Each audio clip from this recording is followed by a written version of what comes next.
পুতু মোৰ দেহা মানুহ গুণ্ডা মানুহ এজনী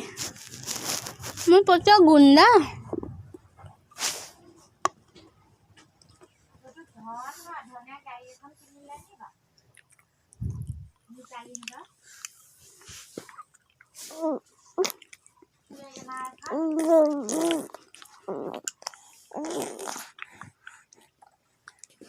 পুতু কাপোৰবোৰ কি হ'ল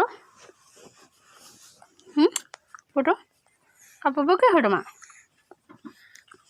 পুতু কাপোৰবোৰ কি হ'ল তোমাৰ তুমি বগা মেনি পিন্ধিবানে